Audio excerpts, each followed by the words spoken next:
Bom dia, pessoal. Agora sim, confirmado, estão me vendo, estão me ouvindo. Vamos iniciar mais um webinar, nosso webinar de novembro. Então, como está aqui na tela de vocês, a gente vai falar sobre como preencher o ROPA da LGPD, ou também conhecido como mapeamento de dados, às vezes é data mapping, planilha da LGPD, tem uma série de nomes aí para isso, né? A gente está com aproximadamente 20 participantes, nós temos mais de 100 inscritos, cento e pouquinhos inscritos. O evento online sempre dá uma quebra, então já informo que esse vídeo também estará disponível no nosso canal do YouTube, @canaltracker.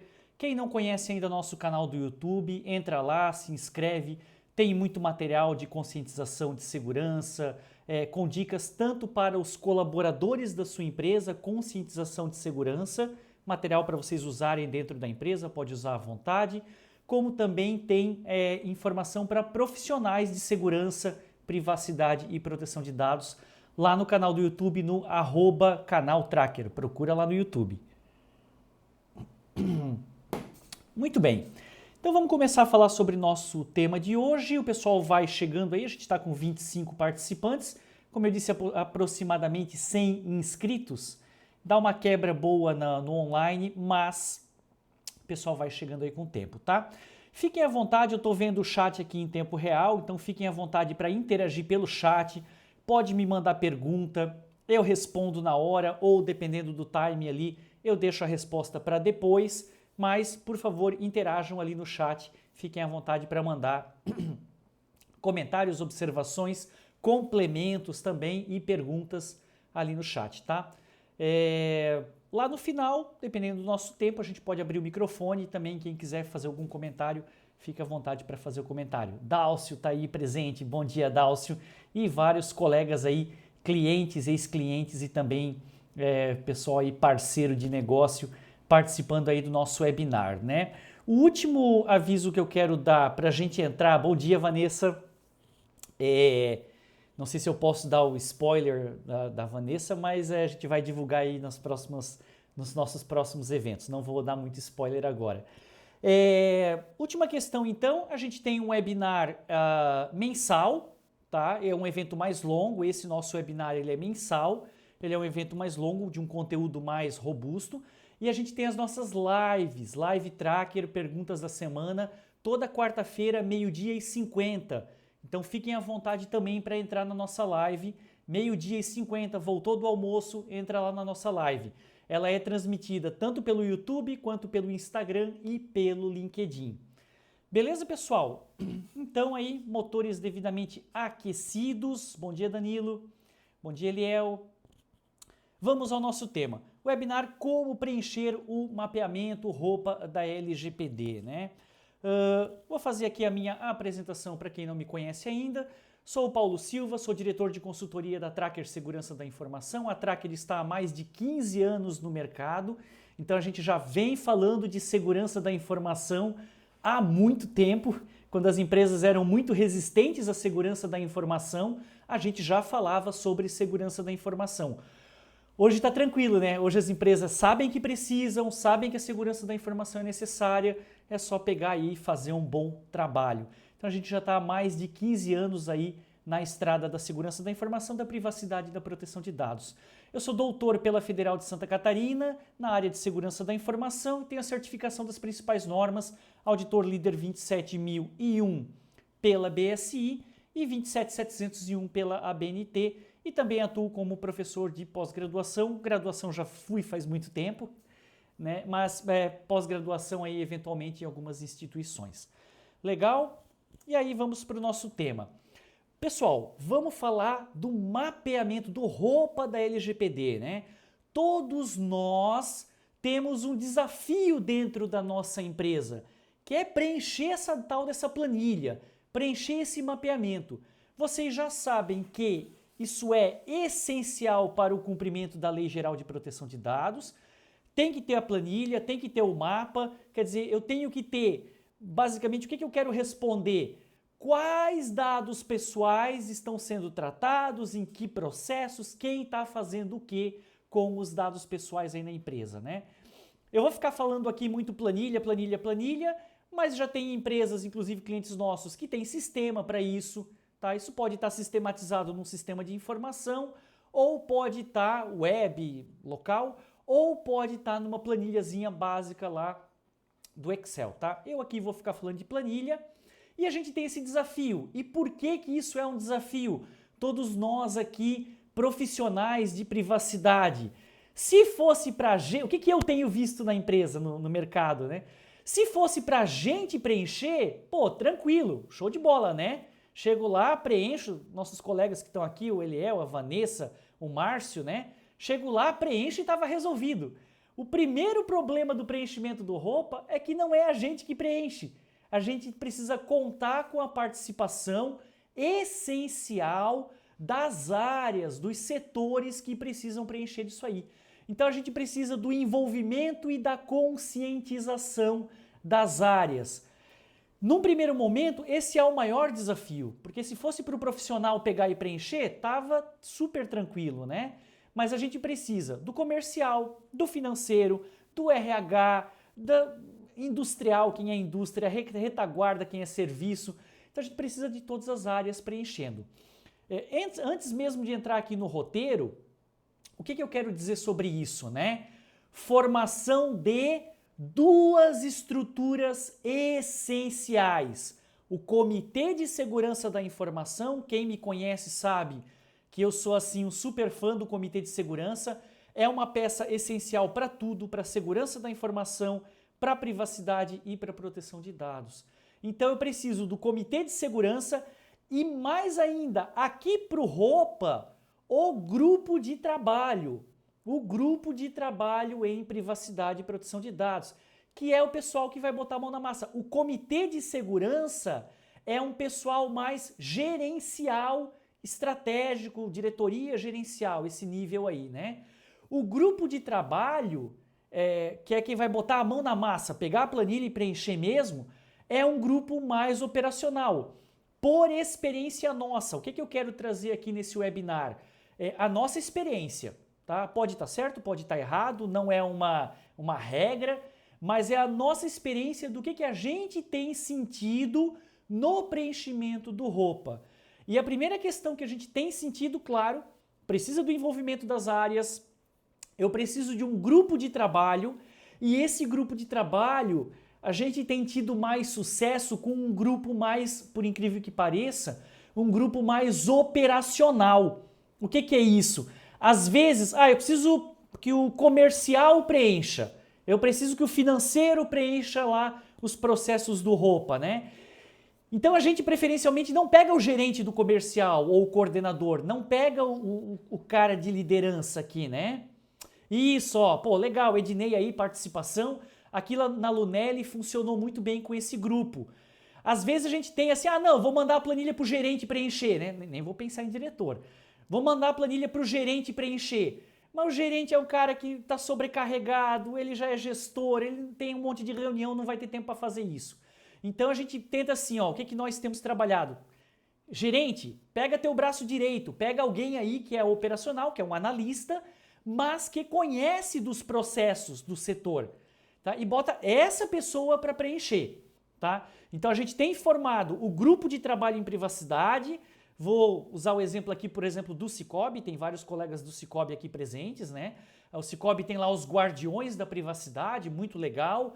Você dá um nome diferente, dá uma atribuição, daqui a pouco bota até, não sei se o Cicobi está fazendo, mas bota até aquele pinzinho, botãozinho. Não tem o botãozinho de bombeiro? Algumas empresas aqui podiam aplicar isso, né?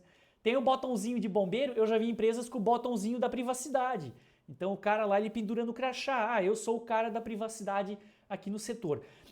Vocês precisam, para a gente fechar essa primeira parte, seguir em frente, vocês precisam ter um parceiro de privacidade nas áreas, tá? Forte. E a gente pode até trazer essa ideia do Key User, quem é mais fã aqui de ITIL, né? A gente pode trazer a ideia do Key User. Eu preciso do usuário-chave de privacidade. Então vocês podem, aí na sua empresa, criar a figura do guardião da privacidade, nós aqui é o grupo de trabalho em privacidade, o Key User ou usuário-chave em privacidade. É o teu parceirão lá na área e é um cara que vai estar mais envolvido com a privacidade lá na ponta. É assim a capilaridade do DPO, tá? Então o Key User em privacidade, muito importante. Eliel comentou ali, né? Aqui no Cicobi, os guardiões da privacidade são um sucesso, né? A gente acompanha também aí as cooperativas do Cicobi, atendemos várias cooperativas do Cicobi. Os guardiões da privacidade são uma ótima estratégia. Sabe, pessoal, já vou ler o comentário da Vanessa também. Essa questão lúdica, por incrível que pareça, funciona. Incrível para mim, talvez, né? Que sou mais das exatas, né? A questão lúdica funciona. Ter um botãozinho, ter o PIN, dá uma autoridade para aquele colaborador lá na área. Ó, cara, tu é o cara da privacidade aqui. É nosso parceiro da privacidade. Então, tu dá essa delegação para um colaborador-chave na área, isso ajuda muito, né? Vanessa da Sênior, aqui na Sênior faz checkpoint semanal, muito bom com as áreas, né? Funcionado bem, então melhor ainda ter essa dinâmica semanal. O desafio para algumas pessoas são os termos da lei. Exatamente, a gente vai entrar nesse ponto aí, que é o cumprimento da lei, como colocar isso na planilha. Puxar um ponto que a Vanessa tocou aqui, né? Ah, os guardiões, o Key User, é para preencher a planilha e acabou. Não! Vocês já sabem que esse Key User é periódico, é um parceiro para sempre, tem muita coisa para fazer na LGPD e a gente já está com vários clientes que estão na segunda ou terceira revisão do ROPA. Já desenvolveram ROPA lá 1 ano, 2 anos atrás, estão na segunda revisão, na terceira revisão do ROPA e precisam dos guardiões ou do Key User ou do grupo de trabalho. Legal, pessoal? Obrigado aí pelas participações. Fiquem à vontade aí para continuar as participações. Vamos falar da planilha, que é o que interessa. Nós dividimos aqui para o webinar a planilha em 5 partes, tá? E eu já quero fazer um disclaimer aqui, né? Isso aqui que a gente vai apresentar não é uma receita de bolo, não é um gabarito, não quer dizer que isso aqui é a resposta correta ou a resposta errada, tá, pessoal? E não é uma planilha pronta para preenchimento. Nós vamos trazer sim aqui o nosso aprendizado, a nossa vivência desde o início da LGPD aí, vários anos, do que a gente tem sentido que dá certo e que dá errado, e a gente vai discutir propriedades da planilha que se aplicam a vários modelos, tá? A gente não quer trazer um modelo pronto, a gente quer trazer aqui uma discussão. O que a gente vai falar aqui, acho que se aplica a qualquer modelo de planilha, porque são campos gerais, tá? Então vamos lá. Primeira parte, identificação do processo / finalidade, né? Vou ler todos aqui, né? A gente dividiu em identificação do processo e finalidade, depois identificação dos dados pessoais.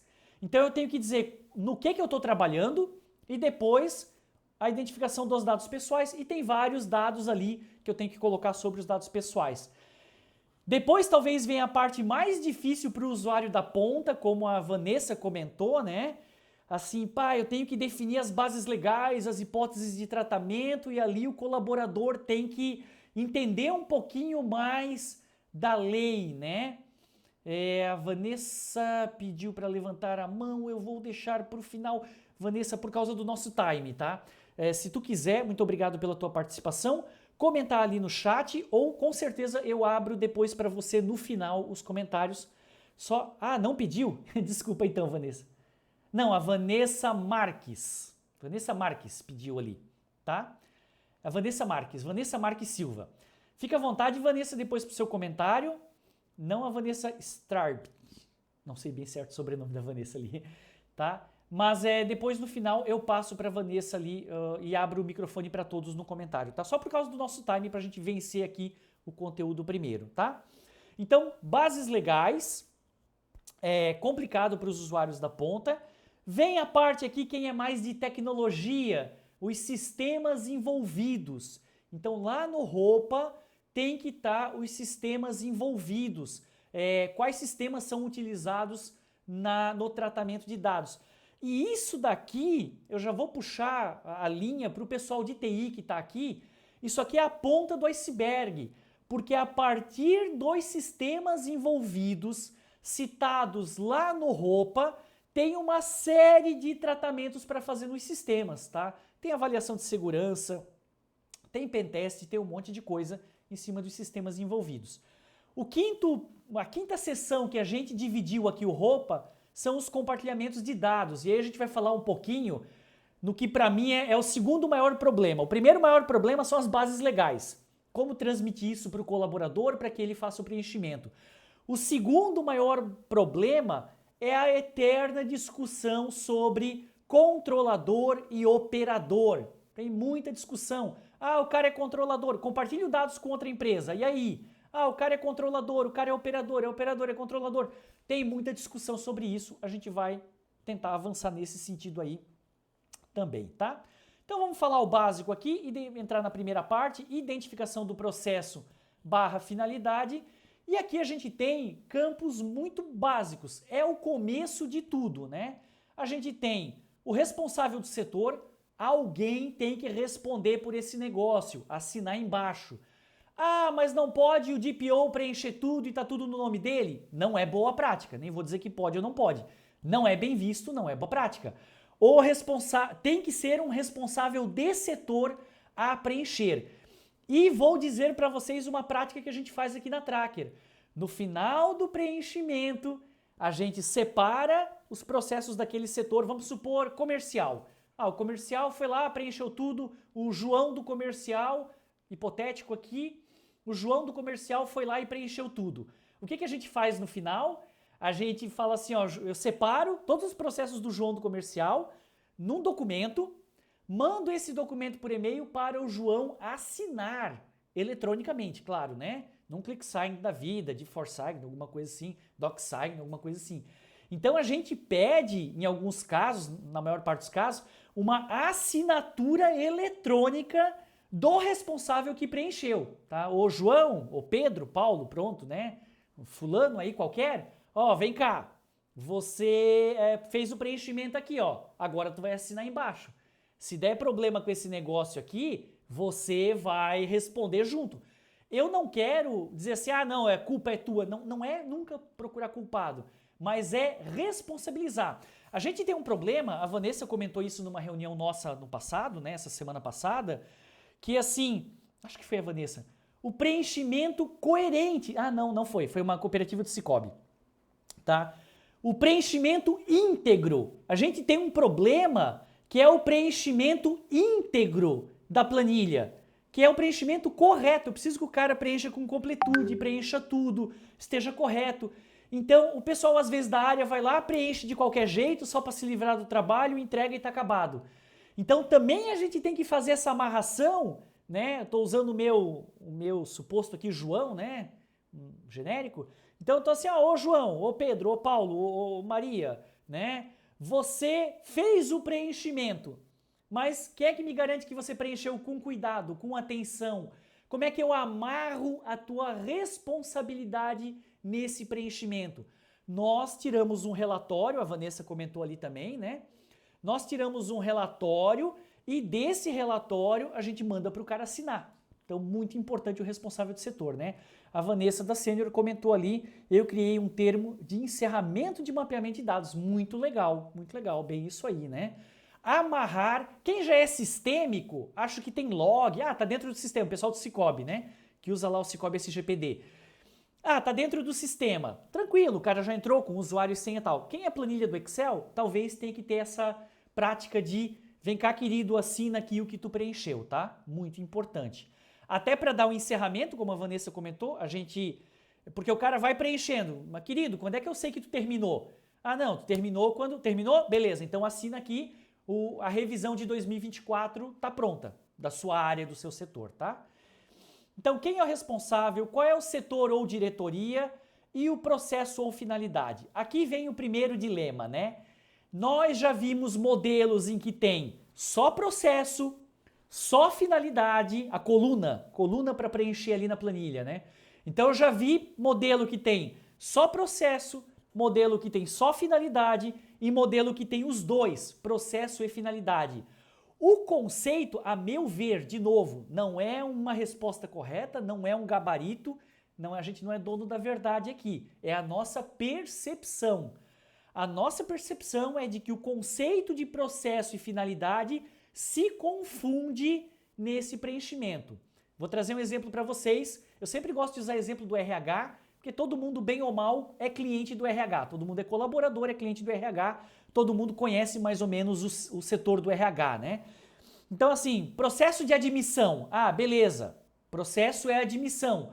Qual é a finalidade, a meu ver? A finalidade é realizar a admissão do colaborador. É a ação que foi feita, né? Ou cadastrar o colaborador para admissão.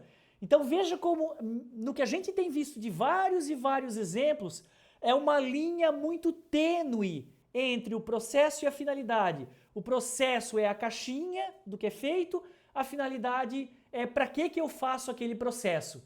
Então, se confunde muito, a gente no nosso modelo tem colocado o processo barra finalidade. Mas existem modelos mais completos que tem a coluna do processo e a coluna da finalidade. E eu já vi modelos em que tem uma terceira coluna, o céu é o limite, né, pessoal? Eu já vi modelos em que tem uma terceira coluna que é a descrição do processo. Ah, o cara quer que bote um texto. Aí, né, tecnologia nossa moderna, o que a gente tem feito? Nome do processo, admissão de colaborador. Vai lá no ChatGPT, faça um texto para o processo de admissão. ChatGPT faz o texto, o cara cola ali. Pra que isso, né? Pra que, entre aspas, encher linguiça na planilha com texto gerado no ChatGPT? Então eu sou um pouco avesso a isso daí. Eu gosto da planilha mais enxuta, com o que realmente vai ser usado e importante para o cumprimento da lei. Perfeito, tá? Mas o cara ir lá no ChatGPT, encher linguiça para jogar numa planilha, não tem pra quê, não agrega muita coisa, tá? Mas tem modelos e modelos. Tranquilo? Primeira parte então, responsável, diretoria e área e processo ou finalidade. Ah tá, ainda na identificação do processo, o que mais que a gente preenche? Modelos e modelos, né? Já que eu estou falando do processo em si, né? O nome do processo, admissão de colaborador, aqui no meu exemplo, né? Processo de admissão de colaborador, beleza. Lá do RH, da pessoa do RH.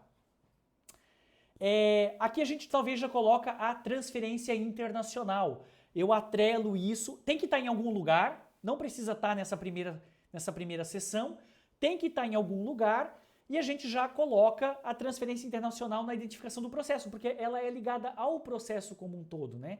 O que é a transferência internacional? Você dizer se esse processo move ou não dados para o exterior e qual país é esse país ou os países para onde são movidos os dados, tá? Ainda na identificação do processo, a gente já pode colocar uma outra coluna que eu acho bem interessante e útil, muito útil para a gente para utilizar em análises futuras, porque a planilha, ela é de novo a ponta do iceberg, ela é o começo do trabalho.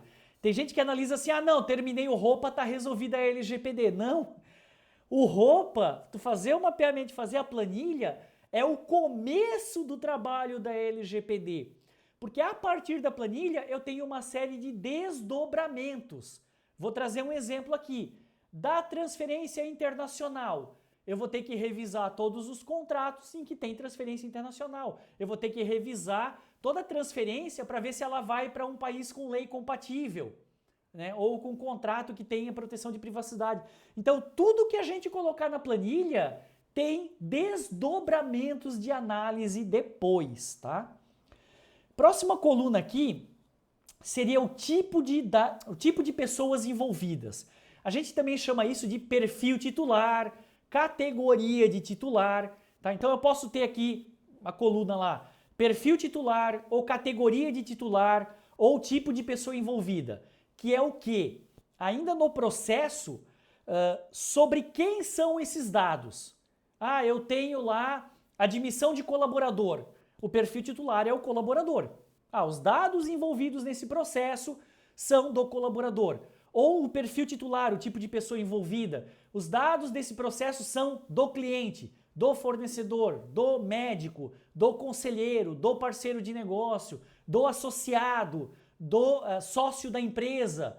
Tá? Então isso é o tipo de pessoa envolvida também é uma informação metadado aí que vai ajudar bastante. E aqui vem outra questão bem importante, né? Responsabilidade da empresa sobre o processo. Se a sua empresa é controladora ou operadora, tá? Então aqui a gente está ainda na identificação do processo, é a primeira parte, que é assim estabelecer as bases para o preenchimento do resto, né? E aqui a gente quer saber o seguinte: a sua empresa, nesse processo, ela é controladora ou operadora?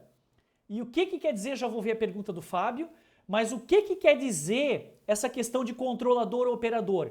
Na minha empresa, se eu estou preenchendo roupa, esse processo que eu estou fazendo é para mim, para minha própria empresa, então eu sou controlador. O processo é para minha própria empresa.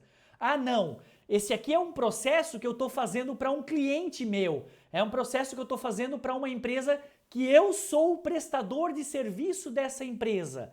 Ah, então eu sou operador. Então tudo gira em torno de se eu estou tratando os dados para minha própria empresa ou se eu estou tratando os dados para outra empresa que provavelmente vai ser meu cliente ou parceiro de negócio. Controlador, eu mesmo sou o responsável. Operador, eu estou tratando em nome de outra empresa. Depois eu vou falar mais sobre controlador e operador, tá, pessoal? Pergunta do Fábio. Considerando a utilização de serviços em nuvem, boa, Fábio, né? Onde a empresa é brasileira, mas o servidor fica no exterior, é considerado uma transferência internacional nesse caso? Sim, tá? Sim. A menos que você comprove que no exterior, isso é nossa visão, tá, pessoal? Não, de novo, nossa visão. Por padrão, Fábio, sim. Tá? Eu tenho um SaaS, eu tenho um AWS, tenho um servidor lá no exterior e os dados estão indo lá para o exterior. Por padrão, é transferência internacional, porque pode acontecer o vazamento de dado no exterior. Por isso que é a transferência internacional. Dois motivos maiores, né? Pode acontecer o vazamento de dados no exterior e lá no exterior não está subordinado à lei brasileira. Então teria que ter uma lei lá no exterior que desse essa privacidade, tá? Porém, entretanto, todavia, Fábio, se você conseguir comprovar que lá no exterior ninguém acessa os dados, comprovar matematicamente por A mais B, olha, tá lá no exterior, mas tem camadas de criptografia, tá protegido, com segurança A, B, C, D, E, e ninguém acessa o dado lá no meu fornecedor do exterior. Então você poderia justificar que não tem essa transferência, porque o dado está inacessível lá, tá? Visão nossa, não quer dizer que é. Eu já tive discussões sobre isso muito legais com o Bernardo lá da Sênior. O Bernardo não está aqui, mas o Bernardo me convenceu que é transferência para o exterior, tá? Então assim, e na LGPD, outra regra que a gente sempre usa, sempre na dúvida pega o pior caso, porque você peca por excesso. Isso a gente faz muito na LGPD, que é pecar por excesso. Na dúvida, usa o pior caso. Você vai estar mais protegido, tá? Vamos em frente. Segunda parte, identificação dos dados.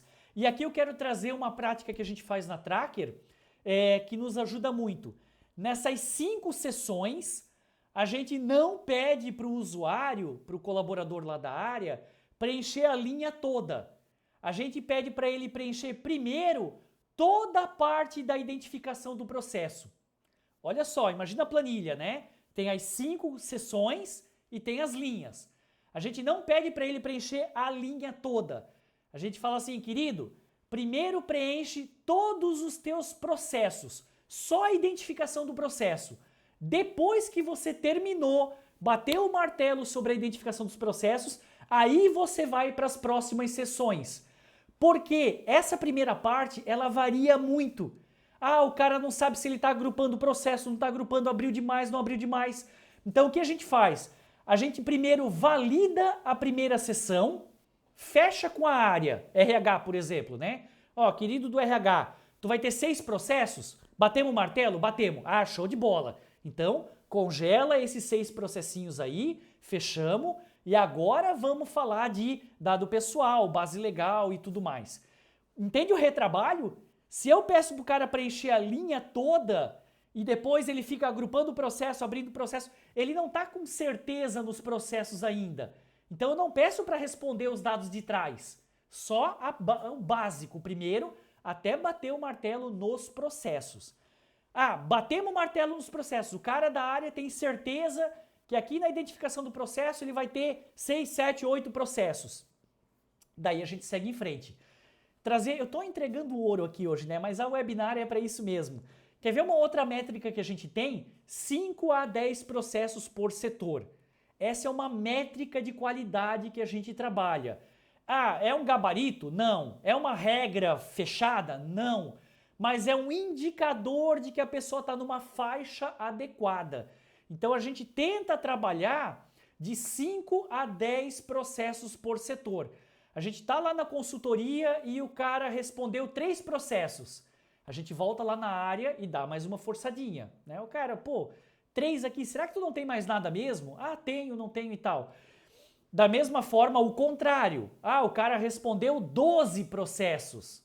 Daí a gente já começa, opa, agrupa aí, tenta dar uma agrupada, tenta dar uma consolidada, porque tu tá extrapolando um limite. Gente, eu já vi uma área que colocou mais de 30 processos, tá?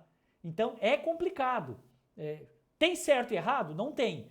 Mas lembrando, cada linha dessa na planilha vai te decompor uma série de trabalhos. Então se tu abrir demais, fizer muito detalhadinho, isso vai gerar muito trabalho lá na frente. Então 5 a 10 processos por área tem sido interessante. Beleza? Tá conferindo o retorno. Segunda sessão, identificação dos dados pessoais. Tá. Aqui começa a encrenca, né? Relação de todos os dados pessoais. Isso aqui para mim é uma das coisas mais, eu não vou dizer difíceis, mas uma das coisas mais trabalhosas, tá? Porque tu vai ter que colocar o nome dos campos, né? Nome, CPF, RG, telefone, nome do pai, nome da mãe, placa do carro, endereço, telefone celular, tudo, tá? Tem que colocar então a relação de todos os dados pessoais. A gente aqui na Tracker, pessoal do Cicobi ou clientes mais antigos vão lembrar disso, a gente começou trabalhando com categorias de dados. A gente não botava cada campinho, a gente botava um agrupado, uma categoria de dados. Ah, dados financeiros, dados pessoais, dados de, sei lá, endereçamento e por aí vai, né? Mas a gente foi vencido pelo mercado. Realmente os modelos, todos os modelos, têm trabalhado com o detalhamento campo a campo de todos os dados pessoais. Tá? Então o que a gente viu de benchmarking aí é o detalhamento campo a campo de todos os dados pessoais e a gente tem trabalhado com isso. Melhor maneira de trabalhar com isso é usar os formulários envolvidos com o processo, os documentos, vai lá, abre o formulário, abre o documento e tenta catar os campos. Mas isso aqui é trabalhoso mesmo. Aí vem alguns campos de metadados que são essenciais, né? O famoso campo de sensíveis, sensíveis sim ou não, né? A gente só trabalha sensível sim ou não.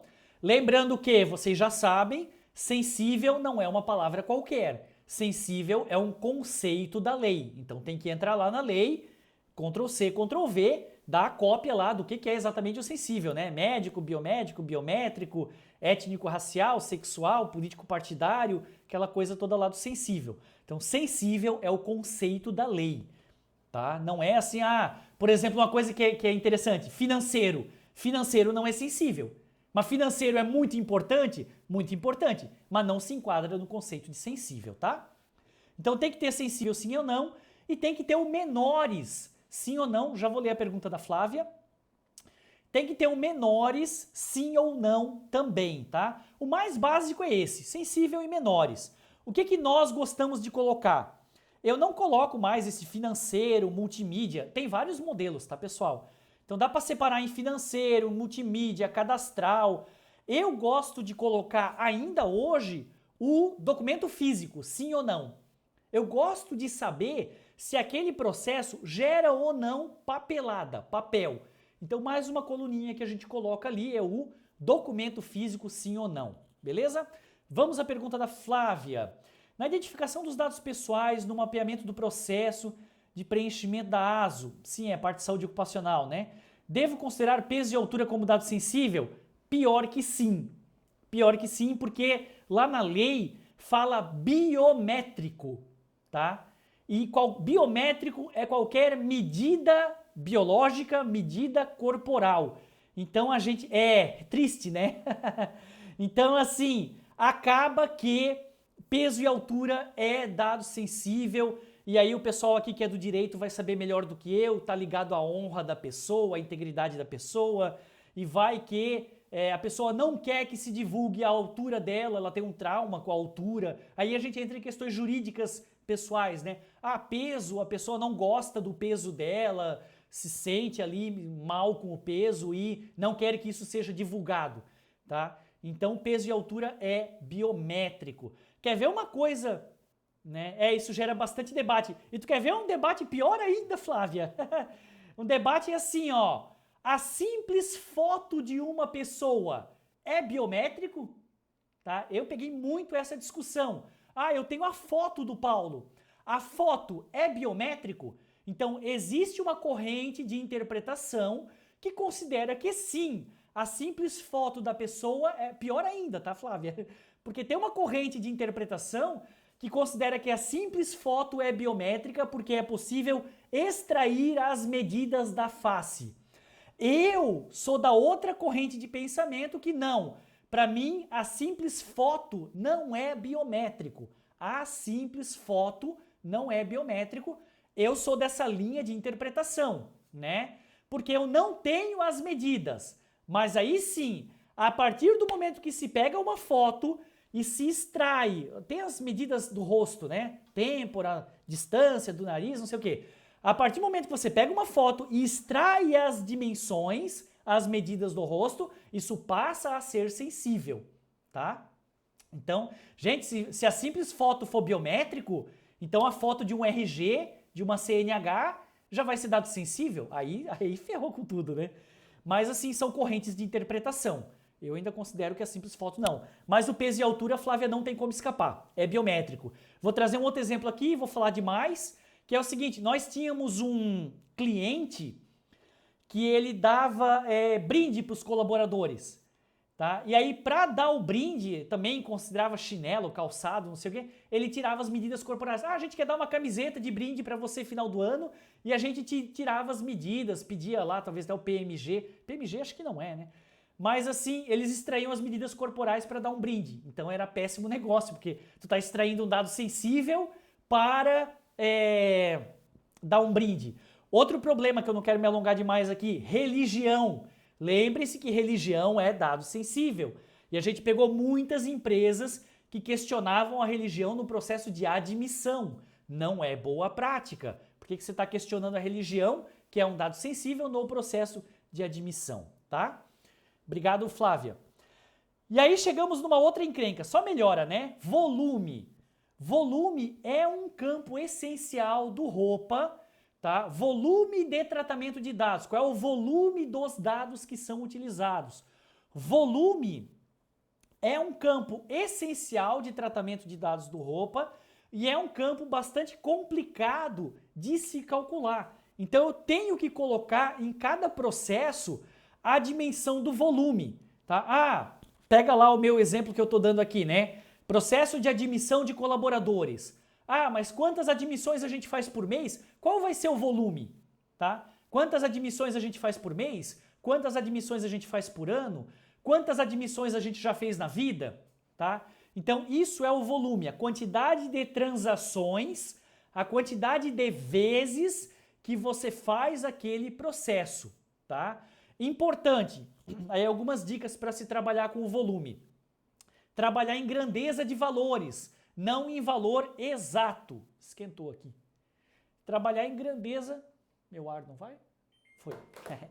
Trabalhar em grandeza de valores, não em valores exatos, tá? Então a gente trabalha em escala. Ah, de 0 a 100, de 100 a 1000, de 1000 a 5000, de 5000 a 10.000. Então a gente monta escalas e tenta classificar aquele volume daquele processo numa grade de valores, tá? Outra coisa talvez importante aqui no volume, na Tracker, como é que a gente trabalha? A gente não trabalha por mês, por ano, por dia. Depois de um certo tempo, a gente entendeu, nossa percepção, de que a melhor forma de trabalhar o volume é através de valores absolutos, tá? Olha que complicado. Então, admissões. Sabe o que eu vou considerar de volume no processo de admissão de colaborador? Eu vou considerar toda a tua base de dados de admissões da vida da empresa. Esse é o volume, tá? Para nós, tá? Já vou ver as perguntas da Ana Letícia. Então, volume pra gente, a gente já trabalhou por dia, por semana, variável, por mês. Hoje, como é que a gente trabalha o volume? Tamanho da base de dados. Então, se o teu processo é a admissão de colaboradores, a gente vai considerar que o teu volume é toda a tua base de dados de admissão de colaboradores. Tá? Então, o volume de admissão de colaborador pode ser até maior que a tua quantidade de colaboradores, porque são todas as admissões que você tem armazenado. E por que a gente olha o volume desse jeito? Porque o objetivo do volume... Por que se calcula volume no roupa? O objetivo do volume é saber o impacto no caso de roubo ou vazamento de dados. Então, se o volume é usado com esse objetivo, o objetivo do volume é saber o tamanho da encrenca, o tamanho do impacto. O tamanho da minha encrenca não é o tamanho da quantidade de admissões que eu faço por mês. O tamanho da minha encrenca é o problema que eu vou ter com a base toda de admissão, tá? Então, nós passamos a trabalhar o volume, valores absolutos do tamanho da base de dados daquele processo específico. Vamos para as questões da Ana Letícia. Nesse caso, podemos trabalhar com grandeza de titulares ou dos dados em si? Legal essa pergunta da Ana. Então, eu já vi modelos, Ana, exatamente o que você falou, quantidade de CPFs. Exatamente. Né? Mas quantos? Volume do quê? Né? Grandeza e valor do quê? Da quantidade de CPFs. E ponto. Porque o tamanho é o problema, a quantidade de titulares que vazar o dado. E eu já vi modelos em que pega a quantidade de CPFs e multiplica pela quantidade de campos. Multiplica por esse cara aqui. Esse cara aqui, né? Onde é que tá? Aqui. Relação de todos os dados pessoais. Tá? Então, eu gosto daquele que é a quantidade de CPFs. Eu simplifico e digo, olha, isso aqui se vazar vai prejudicar 10 mil pessoas. Vai prejudicar a privacidade de 50 mil pessoas, 1000 pessoas. Então, eu acabo trabalhando com a quantidade de CPFs. Mas já vi modelos em que o volume é o CPF multiplicado pela quantidade de campos. Tá? Não sei se o Ismael da Tracker está presente aqui, mas se o Ismael da Tracker até pode me corrigir depois. Eu não me lembro exatamente. Mas é o melhor, Ismael, a gente trabalhar com quantidade de CPF, tá? Depois a gente dá uma olhadinha lá. Por exemplo, admissão, uma pessoa, é exatamente isso, né? Etc., multiplica o número de titulares por esse número. Exatamente. Eu trabalharia pela quantidade de CPFs. Beleza, Ana? Se eu respondi, dá um ok ali. Se não, por favor, pode complementar a pergunta. Vamos em frente! Vamos entrar nas bases legais, tá? Que é talvez um dos maiores problemas. O cara da ponta, ele não tem muita percepção para preencher a base legal, é complicado. Nós aqui temos videozinhos, tem lá no nosso canal do YouTube, tá, pessoal? Vídeos explicando também esse preenchimento das bases legais, até detalhando um pouco, sempre é a nossa visão, não tem resposta certa e errada, gabarito, mas é a nossa visão do preenchimento das bases legais. A gente tem alguns vídeos lá no canal do YouTube também, vocês podem utilizar à vontade, que auxiliam nessa questão das bases legais, tá? As bases legais, elas são 10 para o tratamento de dado pessoal, tranquilo. Mas a gente aqui na Tracker, a gente acaba dando destaque para 4 bases legais. Na prática, enquadrar o meu 4 aqui, né? Na prática, vão ser utilizadas 4 bases legais. E a gente tem meio que um mapa de decisão ali de como a pessoa deve... A gente desenha para a pessoa, literalmente, tá? A gente desenha como ela deve tentar enquadrar a base legal. É um mapa de decisão. Então, a gente começa com essa base. De novo, pessoal, vou fazer o disclaimer aqui, nossa visão. Não tem gabarito, não tem certo e errado. É a interpretação de cada cenário, né? Então, nós começamos orientando a pessoa a questionar sobre a obrigação legal, tá? Olha, se o teu processo está sendo feito porque tem uma lei que manda fazer, ou apoiado numa lei, ou pautado numa lei, tá? Esse processo não é porque a empresa quer, acha bonito, acha legal, é porque a lei manda fazer. Então, coloca a obrigação legal. Fechou? Na nossa visão, é uma base legal muito sólida. Depois a gente tem uma coluninha extra, não está aqui, mas a gente tem uma coluninha extra para a pessoa dizer qual é a lei. Então não é só dizer, obrigação legal, acabou. Tem uma coluna extra no caso da obrigação legal para dizer, tá, legal, agora me diz qual é a lei, já que você falou que é a obrigação legal, tá? Não enquadrou em obrigação legal. A gente vai para cumprimento de contrato. Então me diz, querido, me diz aí, tu faz isso aí com o cliente porque tem um contrato com o cliente que ele te apoia e tal? Legal, eu faço para cumprimento de contrato. Show, bota cumprimento de contrato aí, é uma base sólida. Não tem cumprimento de contrato. A gente já tenta forçar o consentimento, tá? Então assim, existe consentimento ou existe a possibilidade de você implementar um consentimento para esse processo? Não, tranquilo, esse processo a gente vai criar um consentimento, botar lá no site, o cara preenche e fechou, tá? Lembrando que o consentimento, eu não vou entrar em detalhes aqui, mas existe uma série de detalhes técnicos para a construção de um consentimento, tá, pessoal? Não é, tem detalhes técnicos. Então a gente tenta dar aquela forçada para o consentimento. E só aí, como quarta tentativa, a gente vai para o legítimo interesse.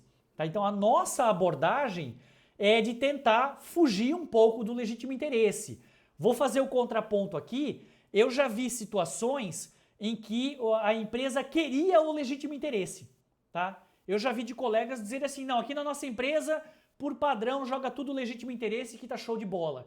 Então veja como tudo é uma questão de cultura de cada empresa. Vai ter aquela empresa que vai gostar do legítimo interesse e vai ter aquela empresa que não vai gostar, tá? O que é o legítimo interesse? Eu explico o legítimo interesse em poucas palavras e é uma explicação que eu ouvi de uma juíza num evento também online aí que a gente participou e ela falava assim, o legítimo interesse, pessoal, isso não tá na lei, isso é apenas uma explicação, tá? De uma interpretação. O legítimo interesse é o consentimento que a empresa dá para si mesma. De novo, isso não está na lei, sei que eu tenho vários colegas jurídicos aqui, né? A lei não explica dessa maneira e isso não está na lei, não é assim. Isso é apenas, digamos, uma forma de interpretar, de gravar o legítimo interesse. Então a gente pode entender que o legítimo interesse é o consentimento que a empresa dá para si mesma. Então, eu, empresa, estou dizendo que eu posso tratar esses dados e está acabado. Isso é o legítimo interesse, tá? Agora, se o consentimento tem detalhes, o legítimo interesse tem uma série de detalhes. Não é qualquer coisa que pode ser legítimo interesse. O legítimo interesse tem que ser legítimo, tem que ser interesse. E vocês precisam fazer, não é tema aqui hoje, né? Mas vocês precisam fazer um processo chamado LIA. Se você atribuir um legítimo interesse no seu ROPA, depois de atribuir esse legítimo interesse, você precisa fazer o LIA. O que é o LIA? A avaliação do legítimo interesse assessment, tá? Que é uma metodologia que vai dizer quanto que aquele legítimo interesse é realmente um legítimo interesse. Isso é o LIA.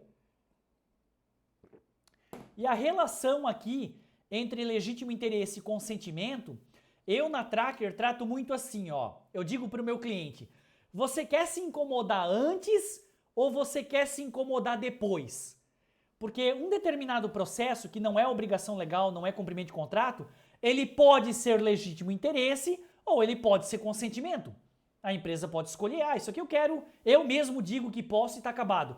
Não, isso aqui eu quero pedir para o titular, para o cidadão. Então eu falo assim, tu quer se incomodar antes ou tu quer se incomodar depois? Se tu quer se incomodar antes, faz o consentimento. Se tu não quer se incomodar agora e quer se incomodar depois, faz o legítimo interesse. Beleza? Mas tudo são metodologias. Pessoal, devido ao nosso tempo aí, eu não vou entrar nos outros detalhes, tá? Tem outras bases legais, mas eu não vou entrar em detalhes aqui. por causa do nosso tempo, tá? Mas vocês sabem, tem produção crédito, exercício regular de direito, tela da vida e assim por diante. As 4 principais que a gente tem trabalhado são estas. E aí a gente tem dado sensível, que é a base legal ou hipótese de tratamento para o dado sensível. Qual é a diferença rapidamente aqui? Não pode colocar cumprimento de contrato, não pode. Não pode colocar legítimo interesse para dado sensível, tá? E uma coisa que eu nem sei muito porquê, não pode colocar proteção ao crédito. Então esses 3 não valem para dado sensível. Não vale cumprimento de contrato, não vale legítimo interesse, não vale proteção ao crédito. Em contrapartida, para o dado sensível, entra uma base legal nova, que é chamada de prevenção à fraude ou segurança. A gente pelo menos chama assim aqui, né? Para simplificar, a gente chama de prevenção à fraude ou segurança, tá? Na minha opinião, a prevenção à fraude ou segurança é um subconjunto do legítimo interesse. Então, como o legítimo interesse não pode, eles destacaram um pedacinho do legítimo interesse, que é a prevenção à fraude ou segurança, e disseram, esse aqui pode, esse aqui beleza, tá? Então, vocês podem colocar aí prevenção à fraude ou segurança para dado sensível. Pessoal, acho que dá para fazer um webinar inteiro só sobre base legal, né? Então, eu não vou conseguir vencer o assunto todo aqui. Vamos em frente para cumprir o nosso tempo. Mas base legal é essa questão, tá? Tem muita coisa para discutir aqui. A gente tenta trabalhar essas 4 primeiras e para dado sensível é obrigação legal, consentimento ou prevenção à fraude e segurança. Fechou? Nenhuma pergunta? Vamos em frente que eu tenho mais uns minutinhos só. Sistemas envolvidos, tá? Sistemas envolvidos é bem tranquilo, é uma coluna que tem que colocar todos os sistemas por onde passam os dados. Por onde passam os dados, tá? Então assim, o dado passou pelo e-mail, né? Passou um formulário lá pelo e-mail? Passou, tem que botar e-mail. Não é só sistema de informação. O dado está numa planilhazinha do Excel na rede, tem que colocar lá rede de computadores. Eu não escrevo assim Excel, Word, nada disso. Eu escrevo rede de computadores. Então eu sei que tem documentos armazenados na rede de computadores. É um sistema por onde os dados passam. Então, claro, todo o sistema de informação, o ERP da empresa, o CRM, o sistema de RH, todo o sistema de informação por onde o dado passa tem que estar ali na coluninha de dados de sistemas envolvidos, mas não só isso, se passa no WhatsApp, tem que botar o WhatsApp lá. Mas passa no WhatsApp pessoal. Não vou nem entrar nesse detalhe, né? Mas você tem que colocar lá, se for o caso, o WhatsApp pessoal também.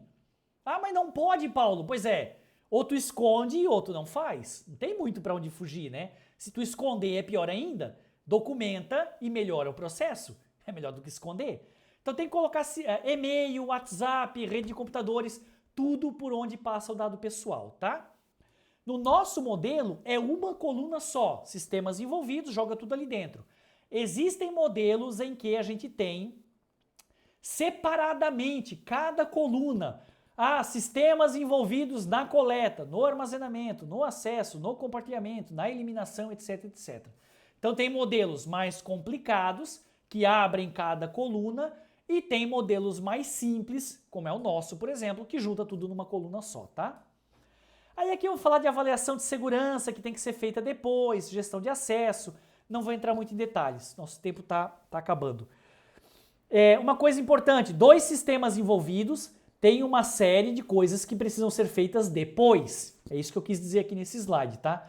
Então tem que fazer avaliação de segurança, avaliação de privacidade, gestão de acesso, etc, etc.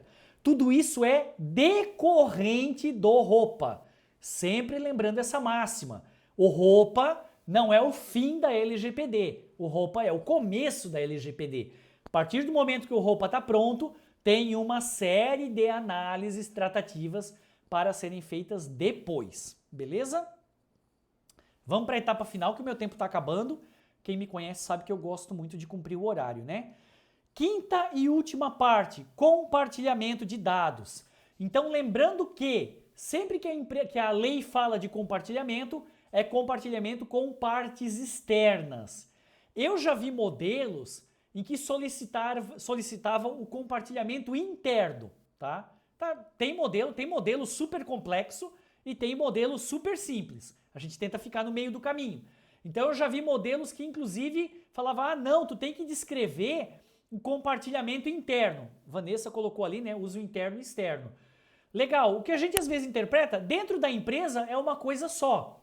Tem que ter gestão de acessos, o processo tem seus compartilhamentos, mas o titular, ele confiou naquela empresa, tá? Ah, eu confiei na sua empresa para entregar os dados. Por onde circula ali dentro é uma documentação interna da empresa.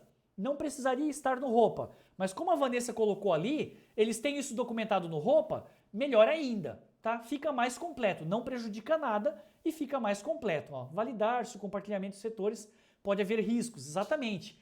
Mas para fins de ROPA externo, muitos modelos acabam não considerando esse compartilhamento interno.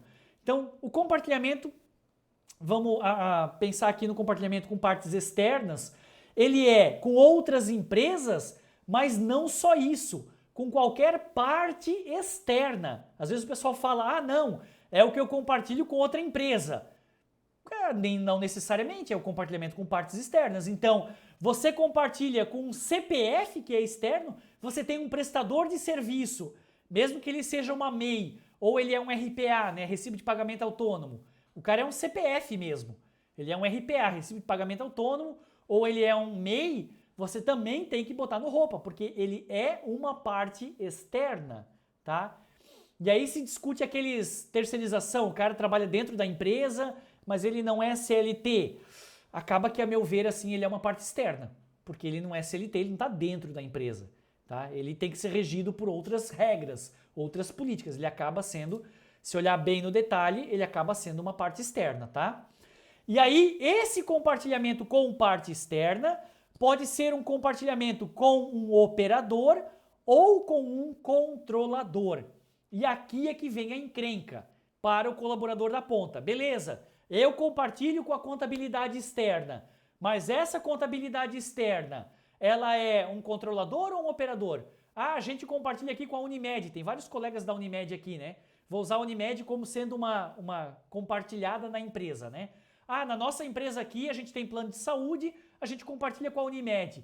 Essa Unimed com a qual a gente compartilha, ela é controladora ou ela é operadora? Nós também atendemos várias Unimedes e a gente já tem uma leitura muito clara, pelo menos na nossa metodologia, que a Unimed ela é uma controladora. Então, se você é da indústria e o seu colaborador tem plano de saúde, você compartilha com a Unimed, essa Unimed ela é uma controladora. Tem uma regrinha que eu uso aqui na Tracker que eu vou compartilhar com vocês, tá? Depois eu leio o slide. Eu faço uma brincadeira a seguinte: se você puder chegar no seu fornecedor e mandar ele excluir tudo que você tem, que ele tem de você. Então, de novo, se você, empresa, puder chegar no seu fornecedor e mandar ele excluir tudo que ele tem de você, e ele for obrigado a excluir tudo, então ele é um operador. Muito simples, tá? Porque ele é totalmente subordinado a mim, e se eu mandar ele excluir tudo, ele tem que excluir tudo e tá acabado. Ele é um operador. Ou excluir tudo ou me devolver, né? Eu posso chegar para o meu fornecedor e dizer, querido fornecedor, exclua tudo, eu não quero mais trabalhar com você, exclua tudo que você tem ou me devolva os dados. Eu não quero mais nenhum dado meu aí do seu ambiente. Então, se ele tem que fazer isso, ele é um operador, tá? Porque ele não tem nenhuma responsabilidade própria, ele tem que me devolver tudo e ele não é obrigado a ficar com nada, tá? Agora vamos usar o exemplo da Unimed. Eu estou usando a Unimed como plano de saúde, não como empresa interna, né? Tem vários colegas da Unimed aqui e a gente trabalha com várias Unimeds também.